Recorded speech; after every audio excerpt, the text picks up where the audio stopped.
Hi everybody, and thanks for joining me today.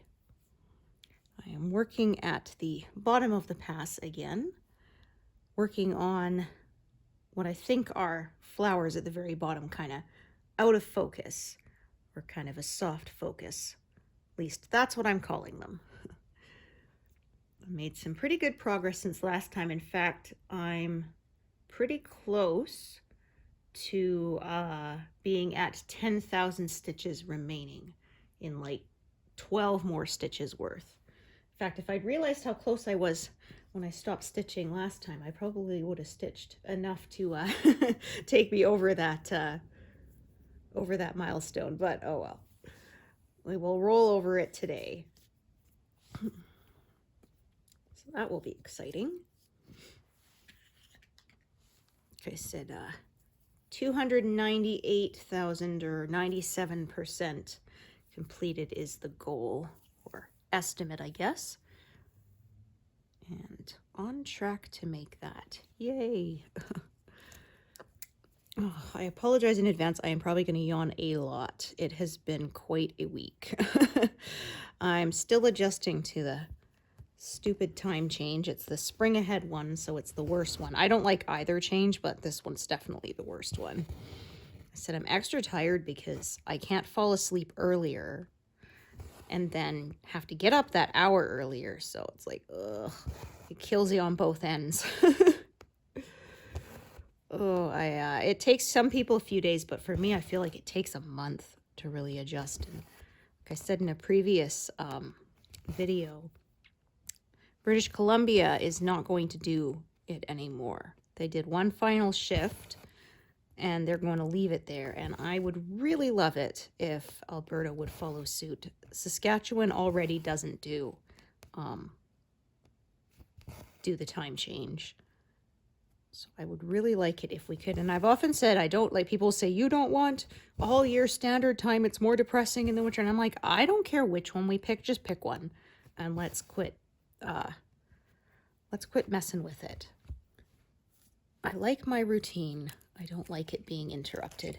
People will ask me, what you been up to? I'm like, the usual. I like my life boring. I like my predictable routine. I mean, they do have the saying, may you live in interesting times, is actually considered a curse. So there's that. Anyway, the other thing that happened is at my husband's work, so we got an emergency call at like 5 in the morning, and they had a break-in at their transmitter site. So they were hoping at first, because the alarm went off, they were hoping that it was just a power outage or something, but no, somebody actually broke in and shut down the generator and cut the power. So it took them almost all day to restore it. It was not good. I don't know. We have no idea what their motive was. They said like maybe it was to try to steal copper wire, but they didn't take very much. So they're not really sure if that was the motive or if it was actually like intended to be a sabotage or something. Who knows? But maybe people just wanted to be vandals or whatever. But yeah, it's they did over $10,000 worth of damage. So if they get caught, they're going to be facing some very serious charges. But so we're hoping, but yeah, that wasn't fun. So and I'm one of those people that once I get woken up, it's very hard to go back to sleep again, because usually I get up 7:30 to go to work, and so I got woken up over 2 hours before the time I was supposed to wake up, and I couldn't really fall back asleep. So I was like, duh. Oh, I had to really pay attention to what I was doing because I had to work that day to not make mistakes, because being sleep deprived, it's not so good. Like I had someone, they called in and they said, okay, they gave her name. I have an appointment today. I need to change it. And then I'm like, oh, what's your name? And they're like, wait, you told me. Duh. I said, sorry, I am still out of it. It's that, I'm gonna say it's the time change. Oh, man.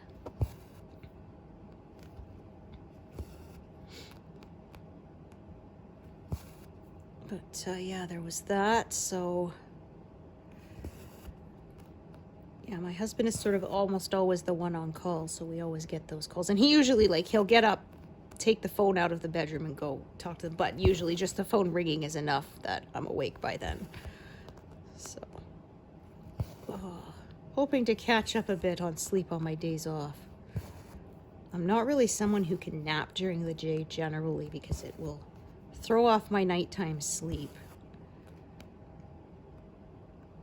I generally only do that if I'm actually ill. I'm so jealous of my husband. He can just take a power nap anytime. And, you know, he'll say, how long till dinner's done? Oh, 20 minutes. Okay, I'm going to go take a nap. And he does. I'm like, I couldn't even start to fall asleep in 20 minutes. Or I would be like just at the verge of falling asleep at 20 minutes and then have to wake up and then I'd feel even worse. So groggy. Oh. I would not be happy, that is for sure. I missed one there. So as you can see, right at the bottom, here's the bottom line. Hey, it's always fun to reach that.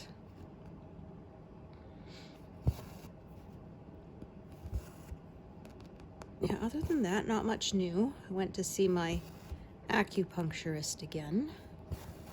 And usually it's the right side of my neck that's the issue, but it was actually the left side that was bothering me more. I don't know, maybe it was like compensating or something. But, yeah, she keeps thinking, okay, this will be the last one for a few months. But then every time she sees me, she's like, no, actually, come back in like 3 weeks. So I'm thinking maybe I'll just make it like a every 3 to 4 weeks appointment and just stay on top of it, because I know for me it's not like it's going to be a permanent fix. It's a chronic problem, so yeah, fortunately my insurance covers at least some of it. So all right, so this purple is kind of making this kind of a shape, so I'm probably going to follow at least somewhat. There's a bit of scattered ones right sort of at the right edge there that I won't do yet, but I'll probably just sort of follow a bit of this curve for now, fill it in, then move over, fill in the next bit, and so on. Make sure I grabbed the correct one. There's 2 threads parked right next to each other. Oh.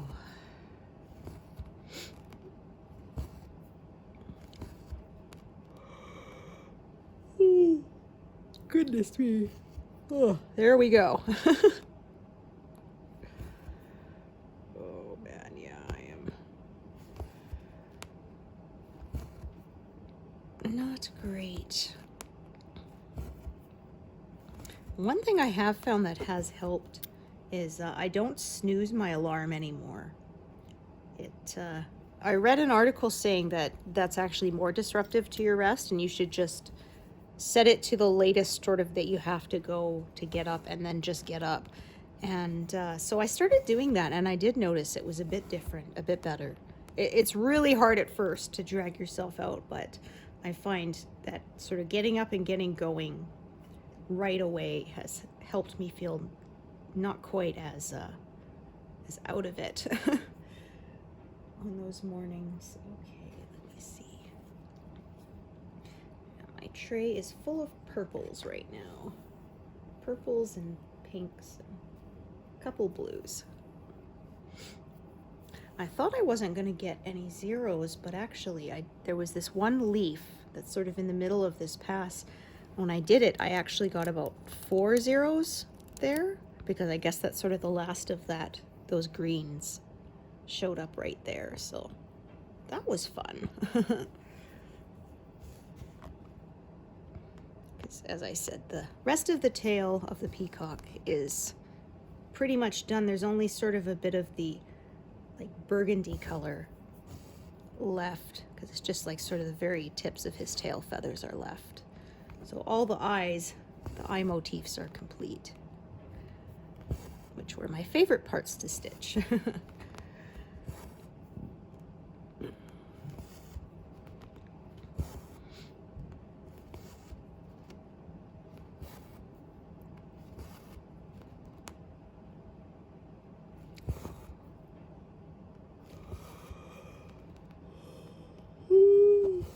Oh dear. At least fortunately, it happened when my husband wasn't out of town, because he was planning to go to one of the sites, which is like an 8-hour drive away, so that would have really sucked if he had been out of town when it happened. So they're gonna put some better security measures in place. Like they said, they never really needed much because people generally left it alone. But yeah, unfortunately, their luck ran out. Pardon me.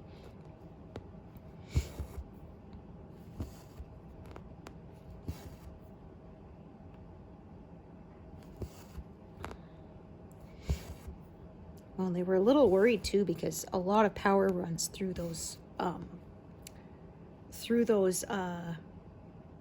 you know, that equipment, and if you don't handle it right, it can be lethal. So they were worried, did someone break in and, you know, injure themselves? Because they had a couple times the transmitter shut down. I went in, it was mice went into the transmitter because it was warm, and then zzz, they got fried and shorted the circuit, so it stopped working. And yeah, it's a lot of like I said, a lot of power, so you need to definitely know what you're doing to manage it safely.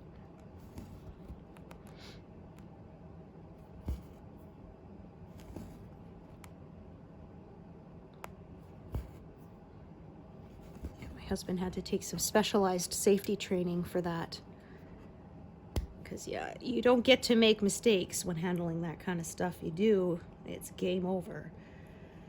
Alrighty.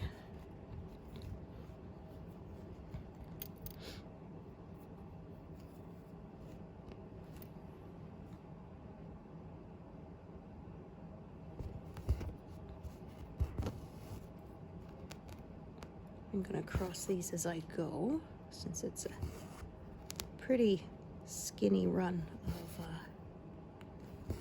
of stitches here.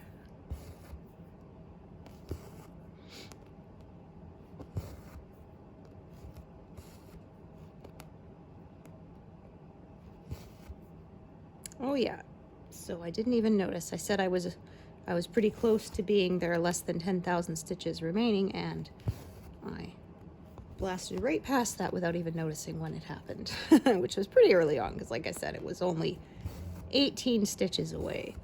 So yeah, 296,900 was the 10,000 remaining. If I manage to keep my pace of 6,000, then like I said, I'll be finished sometime mid-May. That will be exciting. And yes, I do plan to start a new piece right away. I have a long queue. I think I'm at or pretty close to reaching that point, where I will have more, darn, I was hoping that would come out, but no. I will have more patterns in my collection, then I will have time left in my lifetime to complete them. Yeah,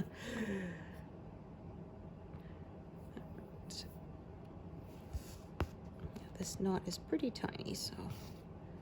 Oh, no, actually that's starting to get a little. Okay, I think I will finish this line of stitches, and then I'm gonna cut this down because it's, yeah, it's getting to be not so good. I don't want it to distort anything on the fabric. Yeah, that was annoying.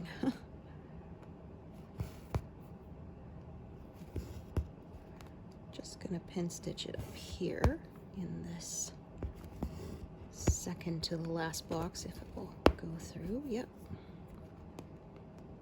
A little harder to pin stitch with the knot on there, but I think I can make it work. There we go. Trim that and then cut that knot out.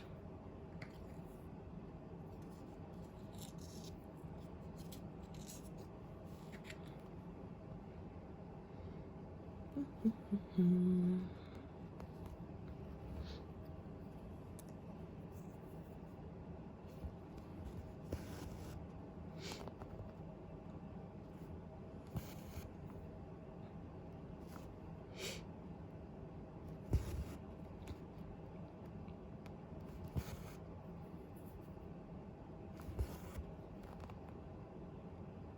that means I'll probably reach a total of 297,000 during this session, and that's about 1,000 away from my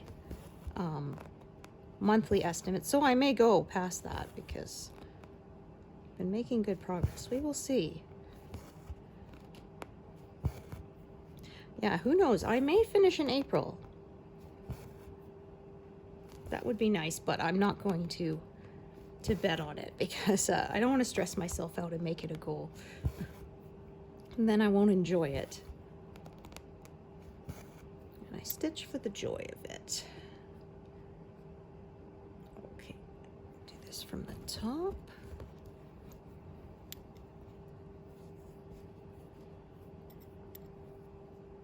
Make sure I've grabbed the correct needle here.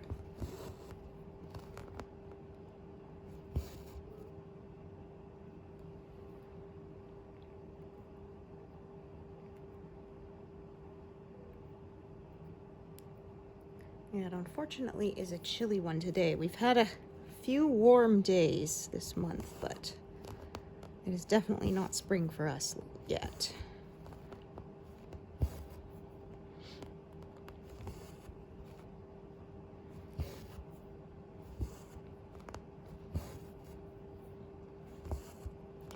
Yeah, it won't be spring for us until usually May. And it's always kind of a juggling act if you're going to do a summer garden. People say wait until after May long weekend, but sometimes we've had snow even later than that. I've seen some of the neighbors, they have these little, almost like little tents that they put over their plants to keep the heat in, or they'll put buckets. But that will only help to a certain point. If the ground gets cold enough, then yeah, you're kind of hooped. Like I say, you want to put it in early enough that you'll get a decent harvest, but you don't want to put it in too early and have the frost kill it.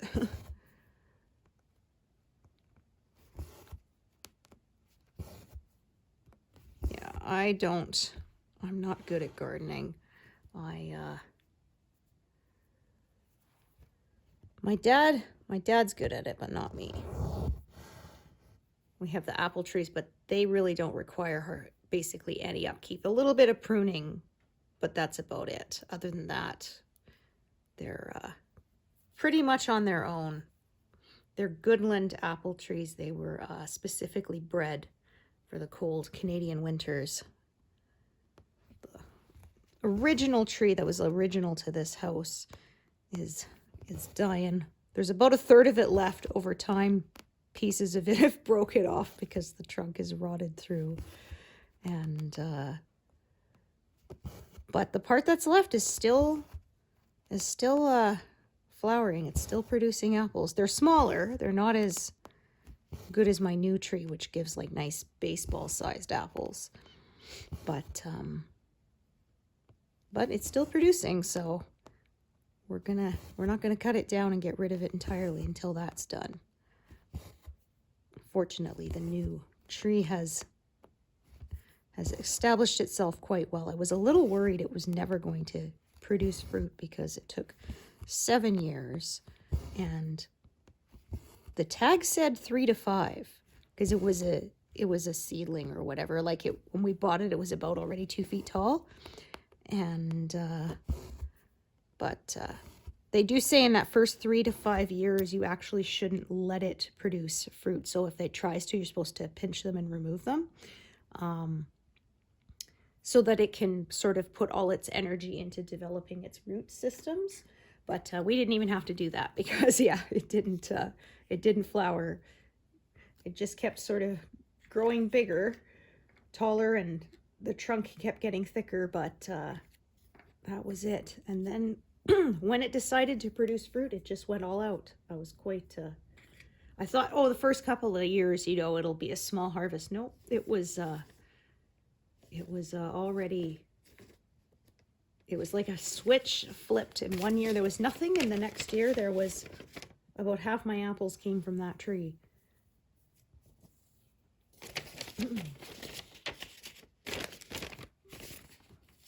Yeah, there was a book or something someone had that said, oh yeah, my $300 tomato, because they said after all the work they put into it, they ended up with one tomato from their whole garden.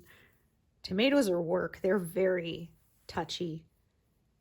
You have to make sure they get, you know, enough water, but not too much, enough sunlight, but not too much. Yeah, they can get blight. It's not like beans that generally just, you can plant them and forget them.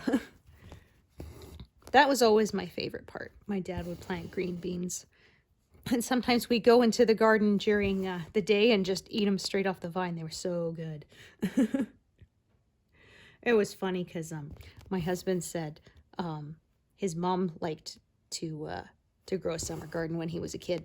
And she grew the mini cucumbers so that you can make pickles out of them. And she told them, don't eat them. They're for pickles, right? They're for pickles. And they thought, they didn't realize that they're pickles because you pickle them. You put them in. They thought they grew that way. So they went in, they snuck in, they ate a couple. Mom, the pickles you planted aren't pickly. It's like, well, yeah, because I haven't cooked them yet. And you weren't, how do you know? You weren't supposed to be eating them. Oh. And you can't eat them right away after you pickle them either. You have to let them sit for a month to really properly sort of soak in that vinegar and the spices and stuff. I found that the hard way. I tried pickling some mushrooms. The first time I'm like, oh, they're not very good. I kind of left them on the shelf and didn't bother. And then sort of a couple months later, I was like, I guess we should eat these. I don't want to waste them. And so I opened it. I was like, oh, this is good. Okay. Because none of the recipes told me they have to sort of sit and sort of steep on the shelf once you've processed and sealed them. And so it's like, oh, bonus. So those little button mushrooms, they were really yummy. They're hard to find. I remember when I was a kid, we had a jar once. That's why I wanted to do it, but I couldn't find them anywhere. So I was like, you know what? I bet I could make some. And then I did. I was really sad though, because I made a batch of sweet pickles, and one of the jars came unsealed on the shelf. And it was a big, like 1 liter jar too. It's like, no. I went down to get something else, and I was like, this jar looks like some of the liquid's gone. And then I poked at the lid, and it went boing, and just flew off. And I was like, oh, that's why. Because it unsealed and it evaporated. Like, darn it. And I mean, who knows how long it was sitting there unsealed. You can't eat that. It's not safe. Even though the vinegar does act as a preservative, but there's a reason they tell you to refrigerate those after opening, right? Because you don't want them growing bacteria and such. That is bad. I was like, well, why did it have to be the big jar too? Because I had sort of like 4 big jars and 1 sort of pint small jar because I didn't have enough to fill 5. And I was like, no. Why the big one? I don't know what it was. I've had good luck with my other stuff. Like, I don't think I've ever had a jar of my apple juice come unsealed on the shelf, or the jam, but the pickles did. There's usually always a jar in the batch that doesn't seal, and you have to put it straight in the fridge and eat that one first, but that's fine. But it's still safe if you do that. But like I said, yeah, if it comes unsealed on the shelf, yeah, you don't know. It could have unsealed 2 minutes before, but like I said, you don't know how long it's been. You don't want to risk that. And not just bacteria botulism. Now that stuff that'll put your lights out.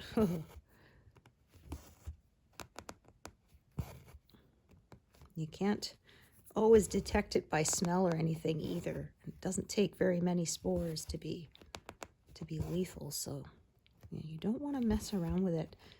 It drives me mad. I know some people who do canning, but they use these unsafe canning methods, and I'm telling them, don't mess around with it. Well, my grandma did it this way. I'm like, okay, but a lot of our grandparents also rode around in cars without seatbelts. It doesn't mean that was a good idea. They just got lucky. Like, no offense to your grandma, but, you know, as time goes on, we hopefully learn more things. And I tell people, just because it's sealed does not mean it's safe. Because basically all you need is a sort of a difference in heat. You put anything that's hot in the jar, stick one of those lids on it, most of the time they will seal, because as they cool, they create a vacuum and pop. But like I said, if you didn't process it properly, then if there was any bacteria or spores in it, they're just sealed inside and they can grow and multiply, and then yeah, they could make you very, very sick or even end you, and you don't want that.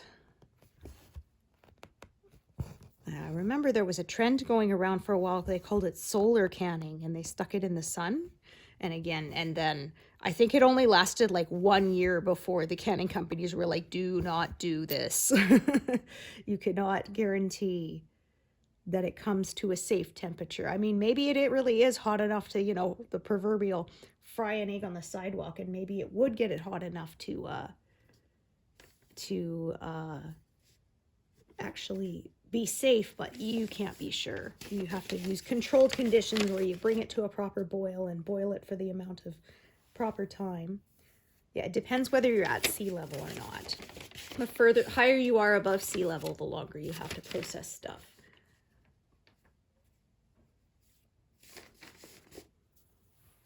So for my mother-in-law, I would tell her she was at sea level, so she could process it for the least time. And I'm trying to think. I think we're 1,200 or something above sea level here. I'm not sure what it was. I can't remember. I looked it up, so I know. But yeah, I have to do mine for longer. It's funny talking about that because of the difference in pressure.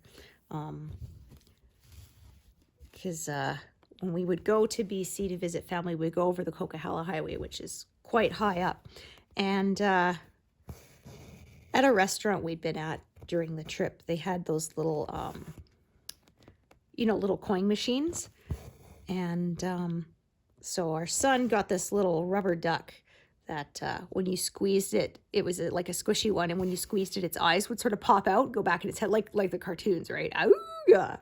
And it was funny because we went over the Coquihalla after we got it. And as we got high up, the duck got more and more sort of swollen, and then its eyes started popping out even when you weren't squeezing it because the pressure was higher. So it was quite funny. And then when we got back down to sea level, it was actually kind of like squishy because the pressure was different. So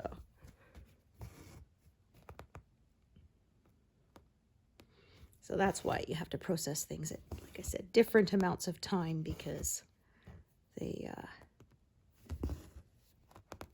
there's different pressure depending on how high up you are. Okay, so I think I'm going to do this sort of run of stitches here.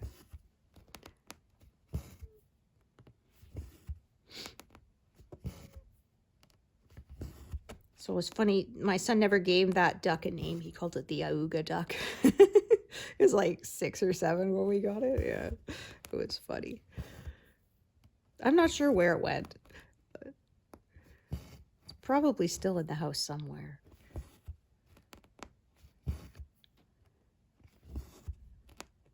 It was like one of those little things you get in like a goodie bag from a birthday party. It was funny one year.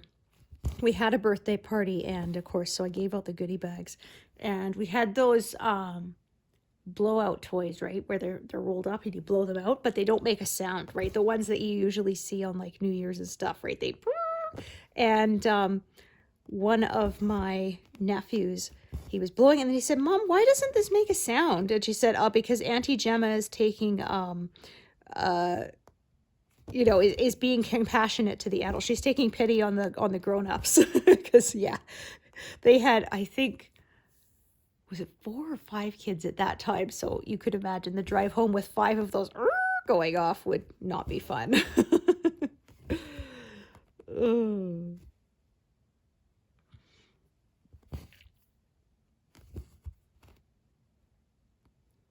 I remember I had one of those little jumping toys. They're like a half a ball. They almost look like rubber, and you turn them inside out, and then as they turn themselves back out, they pop and jump in the air. And I swear that was like my favorite toy for like a year. You know, they probably bought them like 5 for $1 or something ridiculous. This silly little, I'm not sure what they call them, but it was, I still remember it was orange with like glitter in it, and it was so satisfying just all day pop watching it jump.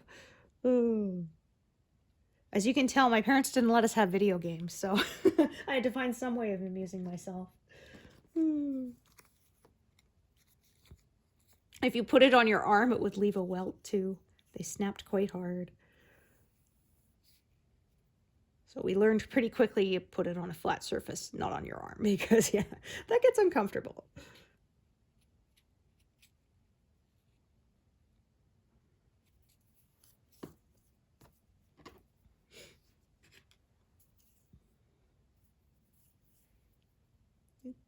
Do.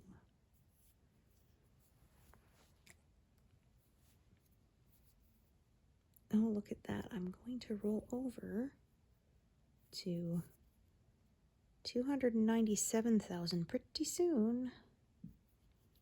That is exciting. It's at less than 10,000 left to go.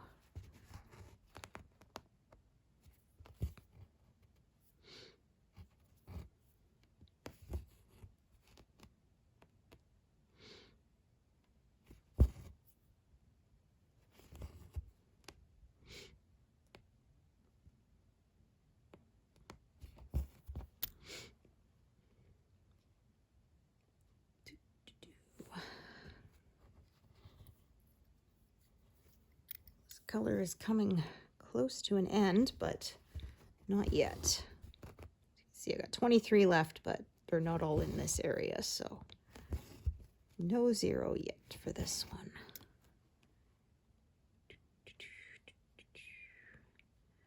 Okay.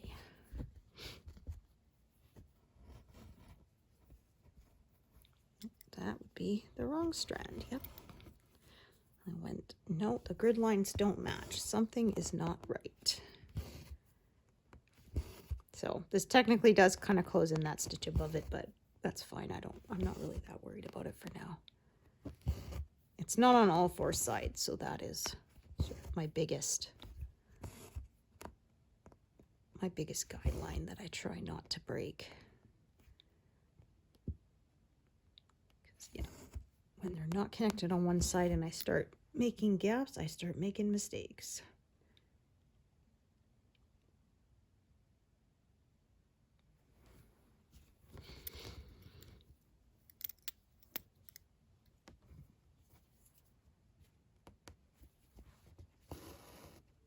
Yeah, so now we're past 297,000. Woohoo!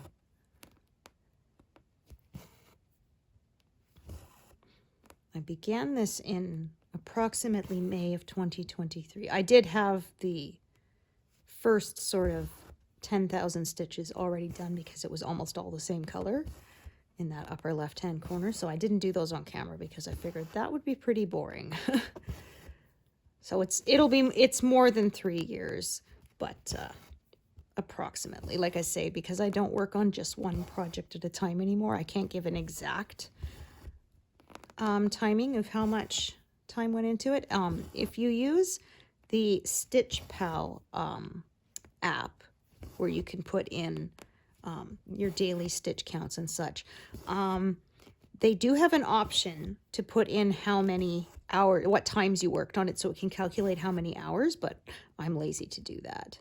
And it's kind of hard to say because I don't necessarily sit down and do it all in one session. Sometimes I, stitch a couple hundred, I get up and do other stuff, sit down, stitch another 100 or so. So I can't really, like I say, yeah, people said, do you actually sit there counting stitches? I said, no, the app does it. I would never manually count how many stitches. I'd rather just be stitching more than to keep count of how many do. So yeah, it's not me. Before I used the app, I just went by how many pages I had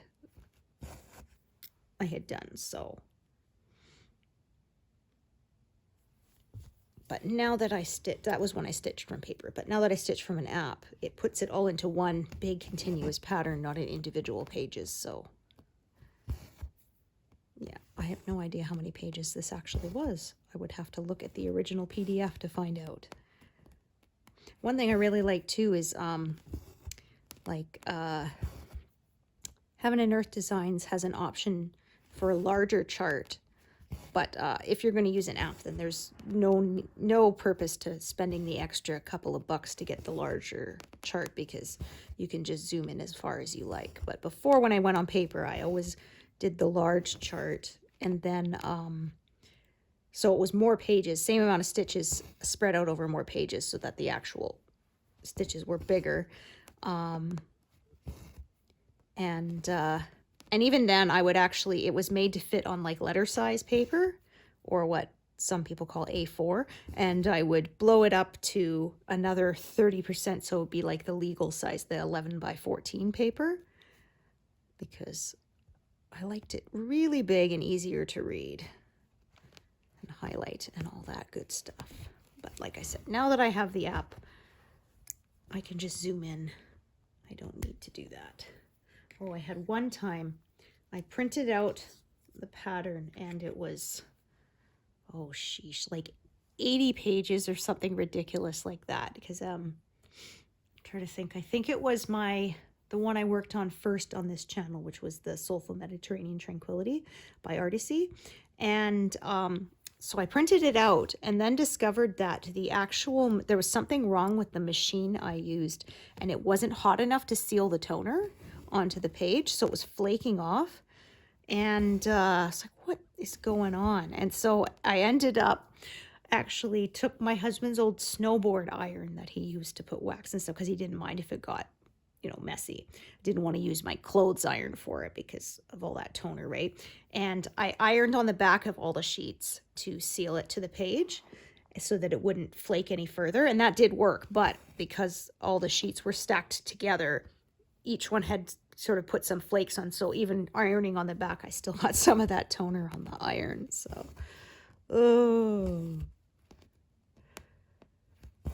so yeah, it was kind of funny. Like, my son comes in like, Mom, what are you doing? Why are you ironing paper? It's already flat. Like, no, the heat setting wasn't turned up high enough. The drum didn't get hot enough on the copier / printer machine that I used. So, and I didn't want to go and pay to have it printed out again. So I printed it for free, so I couldn't really complain. It's not like I could, have them redo it, but I didn't want to then go take it to like Staples or something and then, yeah, pay to get 80 pages printed. I mean, it adds up, right? So, and then I ended up, well, first I printed it out on the regular size letter paper before I realized I should enlarge it. So I still have some of those sheets of paper around that I use. The back side of it is still good for, scribbling if you need to take notes or writing shopping lists or whatever. Although I didn't have good luck with pens. I had a whole bunch of pens that kind of got lost, and I found them, but by the time I found them, the ink was kind of almost done. And yeah,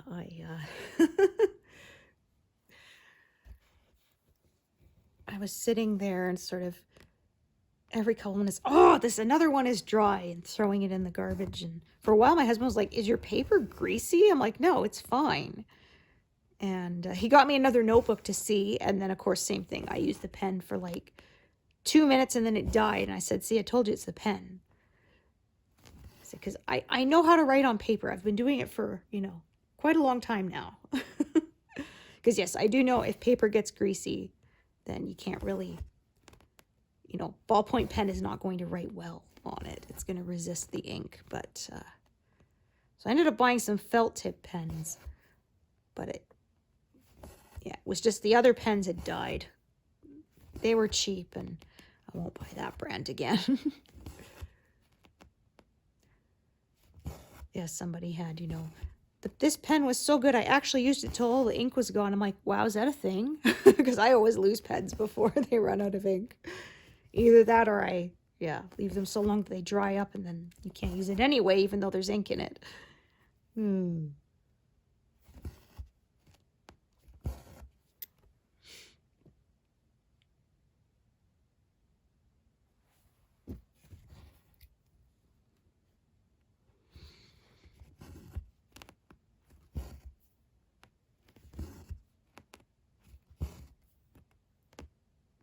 Oh, I didn't even realize I'm well past 100 now. Yeah, there hasn't been as many colors here. And the kind of nice thing is they're kind of striping in the same direction that I like to stitch when I can. So, yeah, that helped that to go by pretty quick. I'll probably move over this frame one more time at least before the end of the month. I should imagine.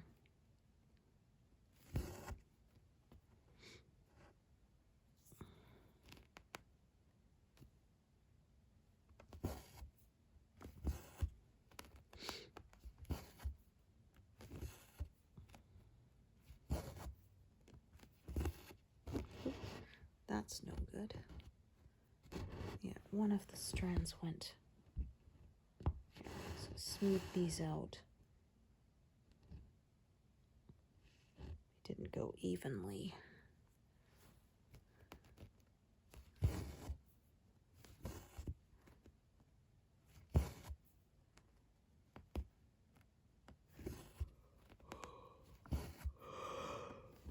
Oh dear, my gosh.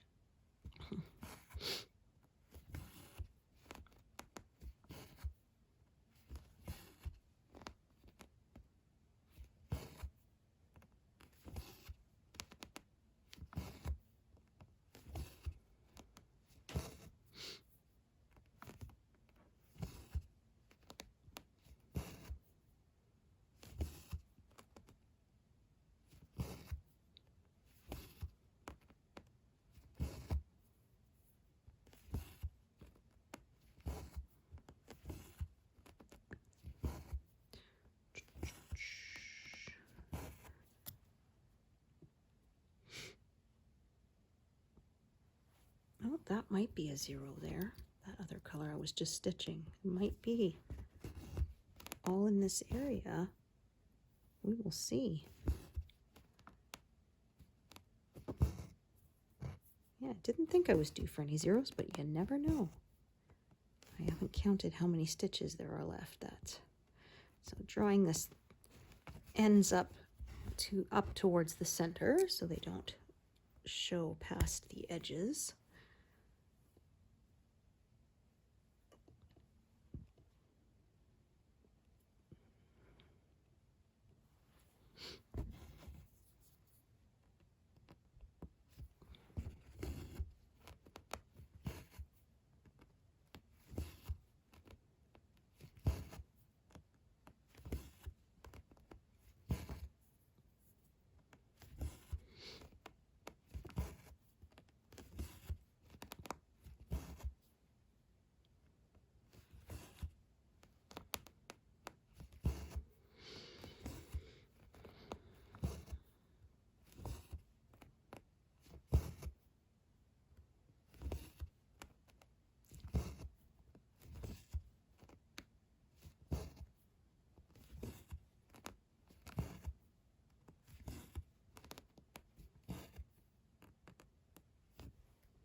Yeah, I think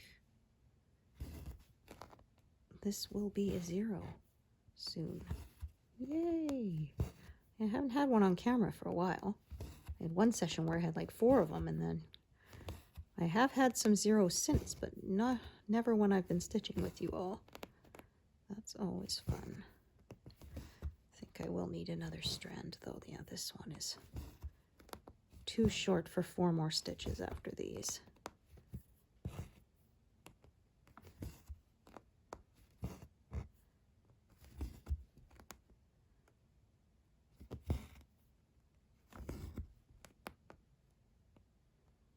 Sometimes I'll just carry them up and pin stitch them up here, far enough away from the edge.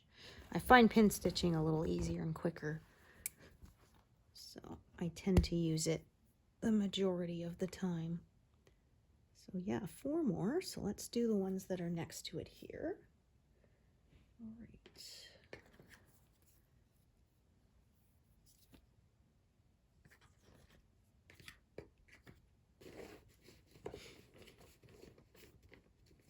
And there's another one that's closer to 0, but I'm not sure if they're all clustered in here. So if there's a few stragglers in the rest of this pass, we will see.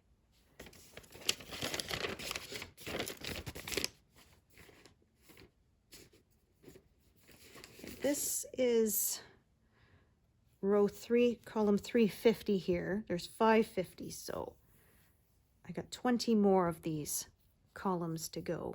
A little bit less, of course, because the top of this is done. I don't go precisely by square, so.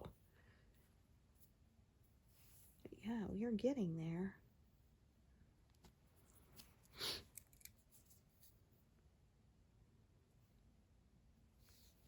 And I usually manage about, I'd say, 10 to 15 columns of the big columns, sort of, per month, so.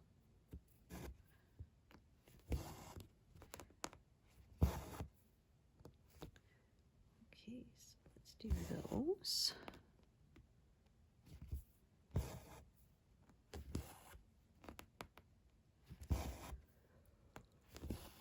Oh dear. Oh.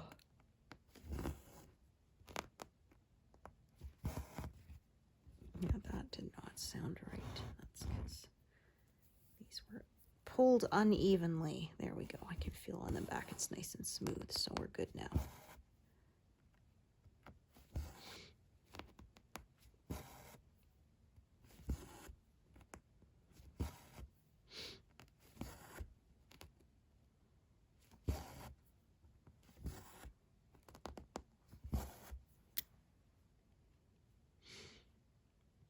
All right, final 4.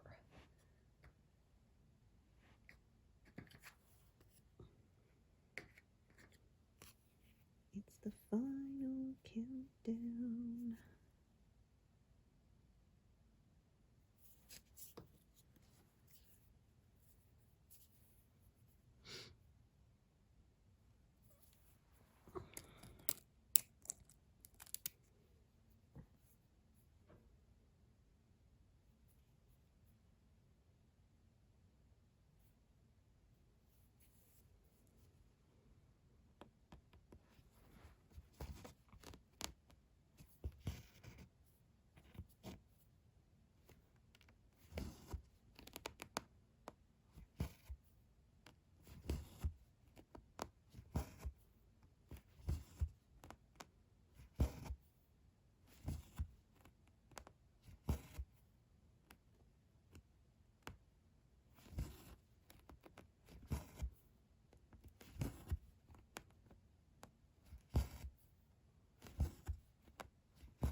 Ta-da! 0. Woohoo! So take this envelope out. And I will set it aside to put back in my master set. All right, so again, these stripes are kind of going that way, although it will kind of curve around.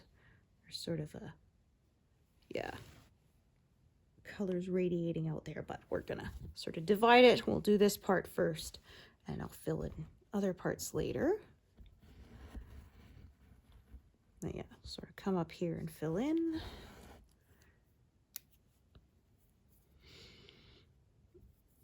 Shall we stitch to 200 today?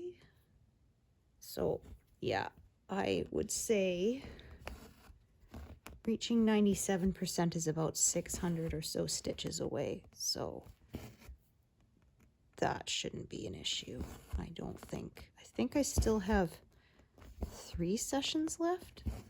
2 or 3 after this one, but yeah. To do 600 stitches in that amount of time is a piece of cake. I don't see that being a problem. Maybe I'll reach 97.5%. That would be cool.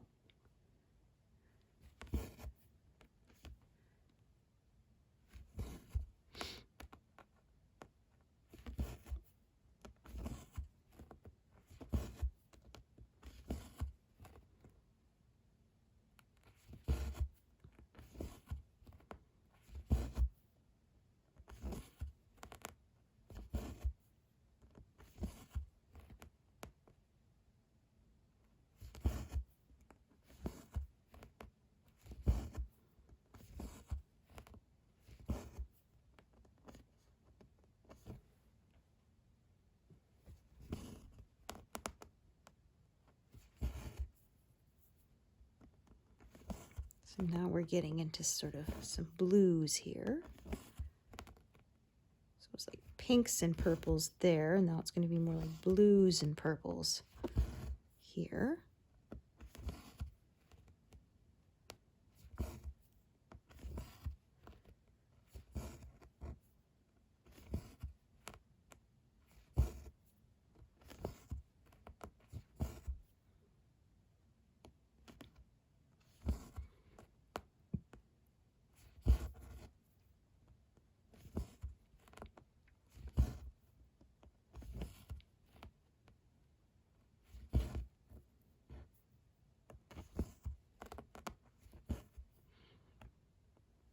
Figure Skating World Championships are coming up soon.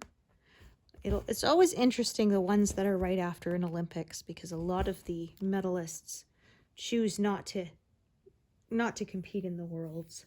So it kind of opens the way for people who are kind of just below them. Still very good, but not quite the top in the world, kind of gives them a chance to medal. So that's always kind of fun too. Yeah, some of them do like to do world champion and Olympic medal, but some don't. That's totally up to them. I said, I understand, like, that's another, 6 weeks pretty much of keeping yourself in top form. That's a lot of work. And Olympic medals often seen sort of as the ultimate goal over world medal, although those are definitely nice to have too. So yeah, I can understand if after that they kind of don't have the motivation to keep up that grueling training schedule. I can certainly understand that.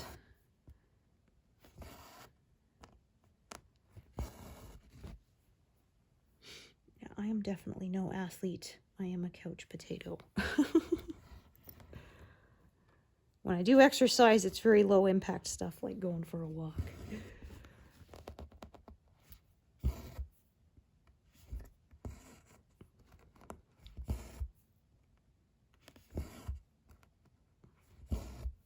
Yeah, I did do dance a bit when I was a kid. We took ballet and we did some tap lessons. I quit before I got to the point of getting to point shoes.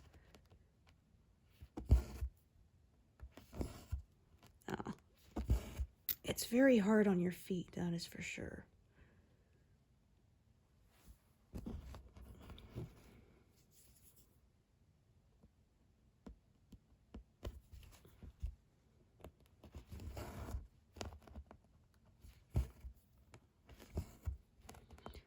this color, I am probably going to have a few strands of it because of the way it's kind of scattered throughout and interlocked with the other colors. But yeah, if I do these 4, that will bring me to exactly 200 completed, which seems like a nice stopping place. So I think that's what I will do. All right, I think I can get sort of one more stitch out of it, so I will park it right below there. Perfect. So yeah, 200 even and past 297,000 total. So less than 10,000 remain. Yay! Thanks so much for joining me today, and I hope to see you here next time. Thanks, everyone.